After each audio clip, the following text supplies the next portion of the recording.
ಕೇಳಿ, ಇಂದು ನಾನು ನಿಮಗೆ ಹೇಳಲು ಹೊರಟಿರುವುದು ಕೇವಲ ಭವಿಷ್ಯವಲ್ಲ. ಇದು ನಿಮ್ಮ ಜೀವನದಲ್ಲಿ ಬರುತ್ತಿರುವ ಅದ್ಭುತವಾದ ಪರಿವರ್ತನೆಯ ಕತೆ. ವೃಷಭ ರಾಶಿಯವರೇ, ನಿಮ್ಮ ಕಾಲ ಬಂದಿದೆ. ಆದರೆ ಇದು ಸಾಮಾನ್ಯ ಸಮಯವಲ್ಲ. ಇದು 150 ವರ್ಷಗಳಲ್ಲಿ ಒಮ್ಮೆ ಮಾತ್ರ ಬರುವ ವಿಶೇಷ ಕಾಲಘಟ್ಟ. ಆಕಾಶದಲ್ಲಿ ಗ್ರಹಗಳು ನಿಮಗಾಗಿಯೇ ಒಂದು ವಿಶೇಷ ರಚನೆಯನ್ನು ಮಾಡಿಕೊಂಡಿವೆ. ಮುಂದಿನ 15 ದಿನಗಳಲ್ಲಿ ನಿಮ್ಮ ಜೀವನದಲ್ಲಿ 3 ಪ್ರಮುಖ ಘಟನೆಗಳು ನಡೆಯಲಿವೆ. ಮೊದಲನೆಯದು ನಿಮ್ಮನ್ನು ಆಶ್ಚರ್ಯಗೊಳಿಸುತ್ತದೆ. ಎರಡನೆಯದು ನಿಮ್ಮನ್ನು ಭಾವುಕರನ್ನಾಗಿ ಮಾಡುತ್ತದೆ.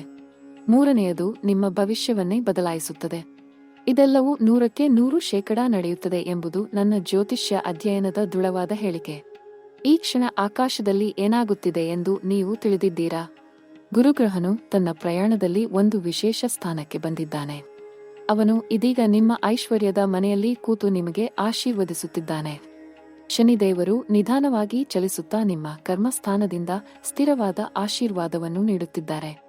ರಾಹು ಮತ್ತು ಕೇತು ಈ ಸಮಯದಲ್ಲಿ ವಿಶೇಷ ಸ್ಥಾನದಲ್ಲಿದ್ದಾರೆ. ಅವರು ನಿಮ್ಮ ಜೀವನದಲ್ಲಿ ಅನಿರೀಕ್ಷಿತ ಆದರೆ ಅದ್ಭುತವಾದ ಬದಲಾವಣೆಗಳನ್ನು ತರುತ್ತಾರೆ. ಈ ಗ್ರಹ ಸಂಚಾರವನ್ನು ನೋಡಿದಾಗ ನನ್ನ ಹೃದಯ ಸಂತೋಷದಿಂದ ತುಂಬಿತು. ಏಕೆಂದರೆ ವೃಷಭ ರಾಶಿಯವರಿಗೆ ಇದು ಸುವರ್ಣಾವಕಾಶದ ಸಮಯ. ಗ್ರಹಗಳ ದಶ ಮತ್ತು ಅಂತರ್ದಶೆಯನ್ನು ನೋಡಿದಾಗ ಸ್ಪಷ್ಟವಾಗುತ್ತದೆ. ನಿಮ್ಮ ಸಮಯ ಈಗ ಆರಂಭವಾಗಿದೆ. ವೃಷಭ ರಾಶಿಯವರೇ, ನೀವು ಸ್ವಭಾವದಿಂದ ದೃಢವಾದ ನಿರ್ಧಾರಗಳನ್ನು ತೆಗೆದುಕೊಳ್ಳುವವರು. ನೀವು ಶ್ರಮಿಷ್ಠರು. ನೀವು ನಿಷ್ಠಾವಂತರು. ಆದರೆ ಕೆಲವೊಮ್ಮೆ ನಿಮ್ಮ ಪರಿಶ್ರಮಕ್ಕೆ ತಕ್ಕಷ್ಟು ಫಲಿತಾಂಶ ಸಿಗದೆ ನೀವು ನಿರಾಶೆಗೊಂಡಿದ್ದೀರಿ. ಈಗ ಆ ಎಲ್ಲಾ ದಿನಗಳಿಗೆ ಅಂತ್ಯ ಬರುತ್ತಿದೆ. ನಿಮ್ಮ ಅದೃಷ್ಟ ಶಿಖರವನ್ನು ಮುಟ್ಟಲು ಸಿದ್ಧವಾಗಿದೆ. ಈ ಕಾಲಘಟ್ಟದಲ್ಲಿ ಏನು ಮಾಡಿದರೂ ಅದು ಯಶಸ್ವಿಯಾಗುವ ಸಾಧ್ಯತೆ ತುಂಬಾ ಹೆಚ್ಚು. ಆದರೆ ಕೇಳಿ, ಈ ಶಕ್ತಿಯನ್ನು ಸರಿಯಾಗಿ ಬಳಸಿಕೊಳ್ಳಬೇಕು. ದಿಕ್ಕು ತಪ್ಪಿದರೆ ಅದೇ ಶಕ್ತಿ ಸಮಸ್ಯೆಯಾಗಬಹುದು. ಆದ್ದರಿಂದ ಗಮನದಿಂದ ಕೇಳಿ. ಈಗ ನಾನು ಹೇಳುವುದು ನಿಮ್ಮ ಜೀವನದ ಪ್ರತಿಯೊಂದು ಭಾಗಕ್ಕೂ ಸಂಬಂಧಿಸಿದೆ. ಮೊದಲು ನಿಮ್ಮ ವೃತ್ತಿ ಮತ್ತು ವ್ಯವಹಾರದ ಬಗ್ಗೆ ಮಾತನಾಡೋಣ. ಮುಂದಿನ 15 ದಿನಗಳಲ್ಲಿ ನಿಮ್ಮ ಕೆಲಸದ ಸ್ಥಳದಲ್ಲಿ ಏನೋ ಒಂದು ಪ್ರಮುಖ ಬದಲಾವಣೆ ಆಗಲಿದೆ. ಉದ್ಯೋಗದಲ್ಲಿರುವವರಿಗೆ ಹೊಸ ಜವಾಬ್ದಾರಿ ಬರಬಹುದು. ನಿಮ್ಮ ಮೇಲಧಿಕಾರಿಗಳು ನಿಮ್ಮ ಕೆಲಸವನ್ನು ಗಮನಿಸುತ್ತಾರೆ. ಅವರು ನಿಮ್ಮ ಸಾಮರ್ಥ್ಯವನ್ನು ಅರ್ಥ ಮಾಡಿಕೊಳ್ಳುತ್ತಾರೆ. ಪ್ರಮೋಷನ್ ಅಥವಾ ವೇತನ ಹೆಚ್ಚಳದ ಸುದ್ದಿ ಬರಬಹುದು. ಆದರೆ ಕೇಳಿ, ಈ ಸಮಯದಲ್ಲಿ ಅಸೂಯೆ ಪಟ್ಟವರಿಂದ ಸ್ವಲ್ಪ ಎಚ್ಚರವಹಿಸಬೇಕು. ಯಾರಾದರೂ ನಿಮ್ಮ ವಿರುದ್ಧ ಮಾತನಾಡಬಹುದು. ಆದರೆ ಚಿಂತಿಸಬೇಡಿ, ಸತ್ಯ ಗೆಲ್ಲುತ್ತದೆ. ನಿಮ್ಮ ಪರಿಶ್ರಮ ಮಾತನಾಡುತ್ತದೆ. ವ್ಯವಹಾರ ಮಾಡುವವರಿಗೆ ಈ ಕಾಲಘಟ್ಟ ಚಿನ್ನದ ಅವಕಾಶ. ಹೊಸ ಒಪ್ಪಂದಗಳು ಬರುತ್ತವೆ. ಹಳೆಯ ಸಮಸ್ಯೆಗಳು ಪರಿಹಾರವಾಗುತ್ತವೆ. ಹಣದ ಬಂಧನ ಬಿಡುಗಡೆಯಾಗುತ್ತದೆ. ಆದರೆ ಕೇಳಿ, ಮುಂದಿನ 30 ದಿನಗಳಲ್ಲಿ ಒಂದು ಪ್ರಮುಖ ನಿರ್ಧಾರ ತೆಗೆದುಕೊಳ್ಳಬೇಕಾಗುತ್ತದೆ. ಈ ನಿರ್ಧಾರ ನಿಮ್ಮ ಭವಿಷ್ಯವನ್ನು ನಿರ್ಧರಿಸುತ್ತದೆ. ಆತುರಪಡಬೇಡಿ. ಎಲ್ಲವನ್ನೂ ಚೆನ್ನಾಗಿ ಯೋಚಿಸಿ ನೋಡಿ. ಗುರುಗ್ರಹನ ಆಶೀರ್ವಾದದಿಂದ ನೀವು ಸರಿಯಾದ ನಿರ್ಧಾರ ತೆಗೆದುಕೊಳ್ಳುತ್ತೀರಿ. ಈಗ ಹಣಕಾಸಿನ ವಿಷಯಕ್ಕೆ ಬರೋಣ. ವೃಷಭ ರಾಶಿಯವರು ಹಣದ ವಿಷಯದಲ್ಲಿ ತುಂಬಾ ಜಾಗರೂಕರು. ನೀವು ಉಳಿತಾಯ ಮಾಡುವುದರಲ್ಲಿ ನಂಬಿಕೆ ಇಡುತ್ತೀರಿ. ಈ ಕಾಲಘಟ್ಟದಲ್ಲಿ ನಿಮ್ಮ ಆರ್ಥಿಕ ಸ್ಥಿತಿ ಬಲಗೊಳ್ಳುತ್ತದೆ. ಅನಿರೀಕ್ಷಿತ ಹಣ ಬರಬಹುದು. ಹಳೆಯ ಸಾಲ ಹಿಂದಿರುಗಬಹುದು. ಆಸ್ತಿ ಪಾಸ್ತಿಯಲ್ಲಿ ಲಾಭವಾಗಬಹುದು. ಆದರೆ ಕೇಳಿ, ಮುಂದಿನ 15 ದಿನಗಳಲ್ಲಿ ಯಾರಾದರೂ ನಿಮಗೆ ಸಾಲ ಕೇಳಬಹುದು ಅಥವಾ ಹೂಡಿಕೆಯ ಪ್ರಲೋಭನೆ ತೋರಿಸಬಹುದು. ಜಾಗರೂಕರಾಗಿರಿ. ಎಲ್ಲವನ್ನೂ ಚೆನ್ನಾಗಿ ತಿಳಿದುಕೊಂಡು ಮಾತ್ರ ನಿರ್ಧಾರ ತೆಗೆದುಕೊಳ್ಳಿ. ಶನಿದೇವರು ನಿಮ್ಮನ್ನು ಪರೀಕ್ಷಿಸುತ್ತಾರೆ. ಆದರೆ ನೀವು ಬುದ್ಧಿವಂತಿಕೆಯಿಂದ ನಡೆದುಕೊಂಡರೆ ಎಲ್ಲವೂ ಸರಿಯಾಗುತ್ತದೆ. ಮುಂದಿನ 30 ದಿನಗಳಲ್ಲಿ ಹೊಸ ಆದಾಯದ ಮೂಲ ಸಿಗಬಹುದು. ಇದು ನಿಮ್ಮ ಸಂಪತ್ತನ್ನು ಹೆಚ್ಚಿಸುತ್ತದೆ. ಆದರೆ ಇದಕ್ಕಾಗಿ ನೀವು ಕೆಲವು ಅಪಾಯಗಳನ್ನು ತೆಗೆದುಕೊಳ್ಳಬೇಕಾಗುತ್ತದೆ. ಭಯಪಡಬೇಡಿ. ಲೆಕ್ಕಾಚಾರದ ಅಪಾಯ ತೆಗೆದುಕೊಳ್ಳಿ. ಗುರುಗ್ರಹನು ನಿಮ್ಮೊಂದಿಗೆ ಇದ್ದಾರೆ. ಈಗ ಪ್ರೀತಿ ಮತ್ತು ಸಂಬಂಧಗಳ ಬಗ್ಗೆ ಮಾತನಾಡೋಣ. ವೃಷಭ ರಾಶಿಯವರು ಪ್ರೀತಿಯಲ್ಲಿ ತುಂಬಾ ನಿಷ್ಠಾವಂತರು. ನೀವು ಒಮ್ಮೆ ಯಾರನ್ನಾದರೂ ಪ್ರೀತಿಸಿದರೆ ಆ ಪ್ರೀತಿ ಜೀವನ ಪರ್ಯಂತ ಉಳಿಯುತ್ತದೆ. ಈ ಕಾಲಘಟ್ಟದಲ್ಲಿ ಪ್ರೀತಿಯ ವಿಷಯದಲ್ಲಿ ವಿಶೇಷ ಪರಿವರ್ತನೆಗಳು ಆಗಲಿವೆ. ಅವಿವಾಹಿತರಿಗೆ ಹೊಸ ಪ್ರೀತಿ ಜೀವನದಲ್ಲಿ ಪ್ರವೇಶಿಸಬಹುದು. ಆದರೆ ಈ ಪ್ರೀತಿ ಎಲ್ಲಿಂದ ಬರುತ್ತದೆ ಎಂದು ನಿಮಗೆ ಅನಿಸುವುದಿಲ್ಲ. ಇದು ಅನಿರೀಕ್ಷಿತ ಸ್ಥಳದಿಂದ ಬರುತ್ತದೆ. ಹಳೆಯ ಸ್ನೇಹಿತ ಪ್ರೇಮಿಯಾಗಬಹುದು. ಕೆಲಸದ ಸ್ಥಳದಲ್ಲಿ ಯಾರೋ ನಿಮ್ಮ ಹೃದಯವನ್ನು ಗೆಲ್ಲಬಹುದು. ಅಥವಾ ಪ್ರಯಾಣದ ಸಮಯದಲ್ಲಿ ವಿಶೇಷ ಭೇಟಿ ಆಗಬಹುದು. ಶುಕ್ರಗ್ರಹನು ನಿಮ್ಮ ಪ್ರೀತಿ ಜೀವನಕ್ಕೆ ಹೊಸ ಬಣ್ಣ ತುಂಬುತ್ತಾನೆ. ವಿವಾಹಿತರಿಗೆ ಈ ಕಾಲ ತುಂಬಾ ಸುಂದರವಾಗಿರುತ್ತದೆ. ಸಂಗಾತಿಯೊಂದಿಗೆ ಸಂಬಂಧ ಗಾಢವಾಗುತ್ತದೆ. ಹಳೆಯ ತಪ್ಪು ತಿಳುವಳಿಕೆಗಳು ಮಾಯವಾಗುತ್ತವೆ. ಪರಸ್ಪರ ತಿಳುವಳಿಕೆ ಹೆಚ್ಚುತ್ತದೆ. ಆದರೆ ಕೇಳಿ, ಮುಂದಿನ 15 ದಿನಗಳಲ್ಲಿ ಸಣ್ಣ ಜಗಳ ಆಗಬಹುದು. ಇದು ಸಾಮಾನ್ಯ. ಆದರೆ ಅಹಂಕಾರದಿಂದ ದೂರವಿರಿ. ಸಂಗಾತಿಯ ಮಾತನ್ನು ಗಮನದಿಂದ ಕೇಳಿ. ಅವರ ಭಾವನೆಗಳನ್ನು ಅರ್ಥಮಾಡಿಕೊಳ್ಳಿ. ಮದುವೆಯ ಬಗ್ಗೆ ಯೋಚಿಸುತ್ತಿರುವವರಿಗೆ ಈ ಕಾಲ ಅತ್ಯುತ್ತಮ. ಕುಟುಂಬದ ಒಪ್ಪಿಗೆ ಸಿಗಬಹುದು. ಮದುವೆಗೆ ಅಡ್ಡಿಯಾಗಿದ್ದ ಸಮಸ್ಯೆಗಳು ಪರಿಹಾರವಾಗುತ್ತವೆ.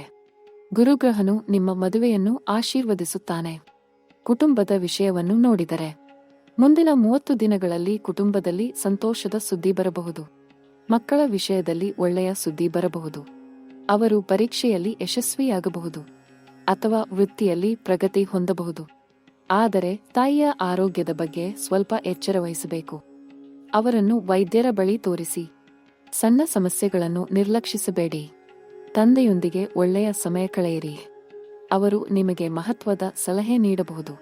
ಸಹೋದರ ಸಹೋದರಿಯರೊಂದಿಗೆ ಸಂಬಂಧ ಸುಧಾರಿಸುತ್ತದೆ. ಹಳೆಯ ಜಗಳಗಳು ಮುಗಿಯುತ್ತವೆ. ಪರಸ್ಪರ ಪ್ರೀತಿ ಬೆಳೆಯುತ್ತದೆ.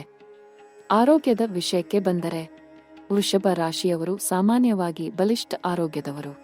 ಆದರೆ ಈ ಕಾಲಘಟ್ಟದಲ್ಲಿ ಗಂಟಲು ಮತ್ತು ಧ್ವನಿಯ ಸಮಸ್ಯೆಗಳಿಗೆ ಗಮನ ಕೊಡಬೇಕು. ತಣ್ಣೀರು ಕುಡಿಯುವುದನ್ನು ತಪ್ಪಿಸಿ. ಆಹಾರದಲ್ಲಿ ಎಚ್ಚರ ವಹಿಸಿ. ಹೊರಗಿನ ಆಹಾರ ಕಡಿಮೆ ಮಾಡಿ. ನಿಯಮಿತ ವ್ಯಾಯಾಮ ಮಾಡಿ.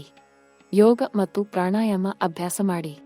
ಮಾನಸಿಕ ಆರೋಗ್ಯಕ್ಕೂ ಗಮನ ಕೊಡಬೇಕು. ಕೆಲವೊಮ್ಮೆ ಒತ್ತಡ ಮತ್ತು ಆತಂಕ ಅನಿಸಬಹುದು. ಧ್ಯಾನ ಮಾಡಿ. ಪ್ರಕೃತಿಯೊಂದಿಗೆ ಸಮಯ ಕಳೆಯಿರಿ. ನಿದ್ರೆಗೆ ಸರಿಯಾದ ಸಮಯ ಕೊಡಿ. ರಾತ್ರಿಯಲ್ಲಿ ತಡವಾಗಿ ಮಲಗುವುದನ್ನು ತಪ್ಪಿಸಿ. ಮುಂದಿನ 30 ದಿನಗಳಲ್ಲಿ ಶಕ್ತಿ ಮಟ್ಟ ಹೆಚ್ಚಾಗುತ್ತದೆ. ನಿಮಗೆ ಹೊಸ ಉತ್ಸಾಹ ಬರುತ್ತದೆ. ಈ ಶಕ್ತಿಯನ್ನು ಸರಿಯಾದ ರೀತಿಯಲ್ಲಿ ಬಳಸಿಕೊಳ್ಳಿ. ಈಗ ನಾನು ನಿಮಗೆ ಹೇಳಲಿರುವುದು ತುಂಬಾ ಮಹತ್ವದ್ದು. ಮುಂದಿನ 15 ದಿನಗಳಿಂದ 30 ದಿನಗಳವರೆಗೆ 3 ಪ್ರಮುಖ ಘಟನೆಗಳು ನಿಮ್ಮ ಜೀವನದಲ್ಲಿ ನಡೆಯಲಿವೆ. ಮೊದಲ ಘಟನೆ, ಮುಂದಿನ 7 ರಿಂದ 10 ದಿನಗಳಲ್ಲಿ ನಿಮಗೆ ಒಂದು ಅನಿರೀಕ್ಷಿತ ಸಂದೇಶ ಬರುತ್ತದೆ. ಇದು ನಿಮ್ಮನ್ನು ಸಂಪೂರ್ಣ ಆಶ್ಚರ್ಯಗೊಳಿಸುತ್ತದೆ. ಈ ಸಂದೇಶ ಯಾವುದೋ ಹಳೆಯ ವಿಷಯಕ್ಕೆ ಸಂಬಂಧಿಸಿರಬಹುದು ಅಥವಾ ನೀವು ಯೋಚಿಸದೇ ಇದ್ದ ವಿಷಯಕ್ಕೆ ಸಂಬಂಧಿಸಿರಬಹುದು. ಆದರೆ ಇದು ನಿಮ್ಮ ಜೀವನದಲ್ಲಿ ಹೊಸ ದಾರಿಯನ್ನು ತೋರುತ್ತದೆ. ಈ ಸಂದೇಶವನ್ನು ಗಂಭೀರವಾಗಿ ತೆಗೆದುಕೊಳ್ಳಿ. ಅದರ ಬಗ್ಗೆ ಚಿಂತಿಸಿ. ಅದು ನಿಮಗೆ ದೊಡ್ಡ ಅವಕಾಶವನ್ನು ತರಬಹುದು. ಈ ಘಟನೆ ನಡೆದ ನಂತರ ನಿಮ್ಮ ಮನಸ್ಥಿತಿಯಲ್ಲಿ ಬದಲಾವಣೆ ಆಗುತ್ತದೆ. ನೀವು ಹೊಸ ರೀತಿಯಲ್ಲಿ ಯೋಚಿಸಲು ಆರಂಭಿಸುತ್ತೀರಿ. ಇದು ನಿಮ್ಮ ವೃದ್ಧಿಗೆ ತುಂಬಾ ಮಹತ್ವದ್ದು. ಎರಡನೇ ಘಟನೆ, ಮುಂದಿನ 15 ರಿಂದ 20 ದಿನಗಳಲ್ಲಿ ನಿಮ್ಮ ಹೃದಯವನ್ನು ಮುಟ್ಟುವ ಏನೋ ಒಂದು ಘಟನೆ ನಡೆಯುತ್ತದೆ. ಇದು ತುಂಬಾ ಭಾವನಾತ್ಮಕವಾಗಿರುತ್ತದೆ. ಇದು ಕುಟುಂಬದೊಂದಿಗೆ ಸಂಬಂಧಿಸಿರಬಹುದು ಅಥವಾ ಹತ್ತಿರದ ಸ್ನೇಹಿತನೊಂದಿಗೆ ಸಂಬಂಧಿಸಿರಬಹುದು. ಈ ಘಟನೆ ನಿಮಗೆ ಜೀವನದ ನಿಜವಾದ ಮೌಲ್ಯಗಳನ್ನು ತೋರಿಸುತ್ತದೆ. ನೀವು ಅರ್ಥಮಾಡಿಕೊಳ್ಳುತ್ತೀರಿ ಏನು ನಿಜವಾಗಿಯೂ ಮಹತ್ವದ್ದು ಎಂದು. ಹಣ ಮತ್ತು ಸಂಪತ್ತು ಮುಖ್ಯ, ಆದರೆ ಸಂಬಂಧಗಳು ಮತ್ತು ಪ್ರೀತಿ ಅದಕ್ಕಿಂತ ಹೆಚ್ಚು ಮುಖ್ಯ. ಈ ಘಟನೆಯ ನಂತರ ನೀವು ನಿಮ್ಮ ಆದ್ಯತೆಗಳನ್ನು ಮರುಪರಿಶೀಲಿಸುತ್ತೀರಿ. ನೀವು ಹೆಚ್ಚು ಸಂವೇದನಾಶೀಲರಾಗುತ್ತೀರಿ. ಹೆಚ್ಚು ತಿಳುವಳಿಕೆಯವರಾಗುತ್ತೀರಿ. ಈ ಬದಲಾವಣೆ ನಿಮ್ಮ ವ್ಯಕ್ತಿತ್ವವನ್ನು ಇನ್ನಷ್ಟು ಸುಂದರಗೊಳಿಸುತ್ತದೆ. ಮೂರನೇ ಘಟನೆ, ಮುಂದಿನ 25 ರಿಂದ 30 ದಿನಗಳಲ್ಲಿ ಇದು ಅತ್ಯಂತ ಮಹತ್ವದ ಘಟನೆ. ಇದು ನಿಮ್ಮ ಭವಿಷ್ಯದ ದಿಕ್ಕನ್ನೇ ಬದಲಾಯಿಸುವ ಶಕ್ತಿ ಹೊಂದಿದೆ. ಇದು ವೃತ್ತಿಯ ವಿಷಯವಾಗಿರಬಹುದು ಅಥವಾ ವೈಯಕ್ತಿಕ ಜೀವನದ ವಿಷಯವಾಗಿರಬಹುದು. ಆದರೆ ಇದು ದೊಡ್ಡ ನಿರ್ಧಾರವನ್ನು ತೆಗೆದುಕೊಳ್ಳಬೇಕು ಎಂದು ಒತ್ತಾಯಿಸುತ್ತದೆ. ನೀವು ಹಳೆಯ ದಾರಿಯನ್ನು ಮುಂದುವರೆಸುವುದೋ ಅಥವಾ ಹೊಸ ದಾರಿಯಲ್ಲಿ ಹೋಗುವುದೋ ಎಂದು ಆಯ್ಕೆ ಮಾಡಬೇಕಾಗುತ್ತದೆ. ಈ ನಿರ್ಧಾರ ಸುಲಭವಾಗಿರುವುದಿಲ್ಲ. ಆದರೆ ನಿಮ್ಮ ಅಂತರಾತ್ಮದ ಧ್ವನಿಯನ್ನು ಕೇಳಿ. ನಿಮ್ಮ ಹೃದಯ ನಿಮಗೆ ಸರಿಯಾದ ದಾರಿಯನ್ನು ತೋರಿಸುತ್ತದೆ. ಭಯದಿಂದ ನಿರ್ಧಾರ ತೆಗೆದುಕೊಳ್ಳಬೇಡಿ. ಧೈರ್ಯದಿಂದ ನಿರ್ಧಾರ ತೆಗೆದುಕೊಳ್ಳಿ. ಈ ನಿರ್ಧಾರ ನಿಮ್ಮ ಜೀವನವನ್ನು ಸಂಪೂರ್ಣವಾಗಿ ಬದಲಾಯಿಸುತ್ತದೆ. ಮುಂದಿನ 6 ತಿಂಗಳಲ್ಲಿ ನೀವು ಹಿಂತಿರುಗಿ ನೋಡಿದಾಗ ಈ ದಿನವನ್ನು ನೆನಪಿಸಿಕೊಳ್ಳುತ್ತೀರಿ. ಈ ದಿನ ನಿಮ್ಮ ಜೀವನದಲ್ಲಿ ಹೊಸ ಅಧ್ಯಾಯ ಆರಂಭವಾದ ದಿನ ಎಂದು. ಶಿಕ್ಷಣ ಮತ್ತು ವಿದ್ಯಾರ್ಥಿಗಳಿಗೆ ಈ ಕಾಲ ಅನುಕೂಲಕರ. ನೀವು ಕಷ್ಟಪಟ್ಟು ಓದುತ್ತಿದ್ದರೆ ಫಲಿತಾಂಶ ಖಂಡಿತ ಬರುತ್ತದೆ. ಪರೀಕ್ಷೆಗಳಲ್ಲಿ ಯಶಸ್ಸು ಸಿಗುತ್ತದೆ. ಹೊಸ ಕೋರ್ಸ್ ಆರಂಭಿಸಲು ಯೋಚಿಸುತ್ತಿದ್ದರೆ ಈ ಸಮಯ ಸರಿಯಾಗಿದೆ. ವಿದೇಶದಲ್ಲಿ ಓದಲು ಯೋಚಿಸುತ್ತಿದ್ದರೆ ಅವಕಾಶಗಳು ಬರಬಹುದು. ವೀಸಾ ಸಮಸ್ಯೆಗಳು ಪರಿಹಾರವಾಗಬಹುದು. ವಿದೇಶ ಪ್ರಯಾಣದ ಯೋಗ ಬಲವಾಗಿದೆ. ವ್ಯವಹಾರ ಅಥವಾ ಕೆಲಸಕ್ಕಾಗಿ ವಿದೇಶ ಹೋಗುವ ಅವಕಾಶ ಬರಬಹುದು. ವಲಸೆಯ ಬಗ್ಗೆ ಯೋಚಿಸುತ್ತಿದ್ದರೆ ಈ ಕಾಲಘಟ್ಟದಲ್ಲಿ ಪ್ರಯತ್ನಿಸಿ. ಯಶಸ್ಸಿನ ಸಾಧ್ಯತೆಗಳು ಹೆಚ್ಚು. ಈಗ ಪರಿಹಾರಗಳ ಬಗ್ಗೆ ಮಾತನಾಡೋಣ. ಇವು ಸರಳವಾದ ಆದರೆ ಶಕ್ತಿಶಾಲಿ ಪರಿಹಾರಗಳು. ಪ್ರತಿದಿನ ಬೆಳಿಗ್ಗೆ ಎದ್ದ ನಂತರ ಸೂರ್ಯ ನಮಸ್ಕಾರ ಮಾಡಿ. ಸೂರ್ಯ ದೇವರಿಗೆ ನೀರು ಅರ್ಪಿಸಿ. ಶುಕ್ರವಾರ ದಿನ ಲಕ್ಷ್ಮೀ ದೇವಿಯ ಪೂಜೆ ಮಾಡಿ. ಬಿಳಿ ಅಥವಾ ಗುಲಾಬಿ ಬಣ್ಣದ ಬಟ್ಟೆ ಧರಿಸಿ. ಗುರುವಾರ ದಿನ ಬಾಳೆ ಮರಕ್ಕೆ ನೀರು ಹಾಕಿ. ಗುರುಗ್ರಹನ ಮಂತ್ರ ಜಪಿಸಿ. ಬಡವರಿಗೆ ಅನ್ನದಾನ ಮಾಡಿ. ಪ್ರತಿ ಅಮಾವಾಸ್ಯೆಯಂದು ಪಿತೃಗಳಿಗೆ ತರ್ಪಣ ಮಾಡಿ. ತುಳಸಿ ಗಿಡಕ್ಕೆ ಪೂಜೆ ಮಾಡಿ. ಹನುಮಾನ ಚಾಲೀಸಾ ಪಾರಾಯಣ ಮಾಡಿ. ಮಂಗಳವಾರ ದಿನ ಹನುಮಂತನಿಗೆ ಸಿಂಧೂರ ಹಾಕಿ. ರಾತ್ರಿ ಮಲಗುವ ಮುನ್ನ ಶಿವ ಪಂಚಾಕ್ಷರ ಮಂತ್ರ 11 ಸಲ ಜಪಿಸಿ. ಈ ಪರಿಹಾರಗಳನ್ನು ಶ್ರದ್ಧೆಯಿಂದ ಮಾಡಿದರೆ ಗ್ರಹಗಳ ಶಕ್ತಿ ನಿಮ್ಮ ಪರವಾಗುತ್ತದೆ. ಆಧ್ಯಾತ್ಮಿಕ ಸಾಧನೆ ಮಾಡಿ. ಧ್ಯಾನ ಅಭ್ಯಾಸ ಮಾಡಿ. ನಿಮ್ಮ ಅಂತರ್ಮನಸ್ಸಿನೊಂದಿಗೆ ಸಂವಾದ ಮಾಡಿ. ನಿಮ್ಮಲ್ಲಿರುವ ದೈವಿಕ ಶಕ್ತಿಯನ್ನು ಜಾಗೃತಗೊಳಿಸಿ. ವೃಷಭ ರಾಶಿಯವರೇ, ನಿಮ್ಮ ಕಾಲ ಬಂದಿದೆ. ಇದು ಸಾಮಾನ್ಯ ಸಮಯವಲ್ಲ. ಇದು ವಿಶೇಷ ಸಮಯ. ಇದು ನಿಮ್ಮ ಜೀವನದಲ್ಲಿ ಒಮ್ಮೆ ಬರುವ ಸುವರ್ಣಾವಕಾಶ. ಈ ಅವಕಾಶವನ್ನು ಕಳೆದುಕೊಳ್ಳಬೇಡಿ. ಧೈರ್ಯದಿಂದ ಮುಂದೆ ಹೋಗಿ. ನಿಮ್ಮ ಕನಸುಗಳನ್ನು ನನಸು ಮಾಡಿ. ನಿಮ್ಮ ಗುರಿಗಳನ್ನು ಸಾಧಿಸಿ. ವಿಶ್ವಾಸ ಇಟ್ಟುಕೊಳ್ಳಿ. ನಿಮ್ಮಲ್ಲಿ ಅಪಾರ ಶಕ್ತಿ ಇದೆ. ನೀವು ಯಾವುದನ್ನಾದರೂ ಸಾಧಿಸಬಹುದು. ಕೇವಲ ನಂಬಿಕೆ ಇಟ್ಟುಕೊಳ್ಳಿ. ಸಕಾರಾತ್ಮಕವಾಗಿ ಚಿಂತಿಸಿ. ನಕಾರಾತ್ಮಕತೆಯಿಂದ ದೂರವಿರಿ. ನಿಮ್ಮ ಸುತ್ತ ಧನಾತ್ಮಕ ಶಕ್ತಿಯನ್ನು ಇಟ್ಟುಕೊಳ್ಳಿ. ಧನಾತ್ಮಕ ಜನರೊಂದಿಗೆ ಸಮಯ ಕಳೆಯಿರಿ. ಆಕಾಶದ ಗ್ರಹಗಳು ನಿಮ್ಮೊಂದಿಗೆ ಇವೆ. ದೇವರ ಆಶೀರ್ವಾದ ನಿಮ್ಮ ಮೇಲಿದೆ. ನನ್ನ ಆಶೀರ್ವಾದ ನಿಮ್ಮೊಂದಿಗೆ ಇದೆ. ಮುಂದೆ ಬರುವ ದಿನಗಳು ನಿಮಗೆ ಸಂತೋಷ ತರಲಿ, ಐಶ್ವರ್ಯ ತರಲಿ, ಆರೋಗ್ಯ ತರಲಿ, ಶಾಂತಿ ತರಲಿ. ನಿಮ್ಮೆಲ್ಲ ಕನಸುಗಳು ನನಸಾಗಲಿ. ನಿಮ್ಮ ಜೀವನ ಸಂತೋಷದಿಂದ ತುಂಬಲಿ. ಮುಂದಿನ ವಿಡಿಯೋದಲ್ಲಿ ನಾನು ನಿಮಗೆ ಇನ್ನೂ ಅದ್ಭುತವಾದ ವಿಷಯಗಳನ್ನು ಹೇಳಲಿದ್ದೇನೆ. ಅಲ್ಲಿ ನಾನು ನಿಮಗೆ ವಿಶೇಷ ಮಂತ್ರಗಳನ್ನು ಹಂಚಿಕೊಳ್ಳುತ್ತೇನೆ. ವಿಶೇಷ ಯೋಗಗಳ ಬಗ್ಗೆ ಹೇಳುತ್ತೇನೆ.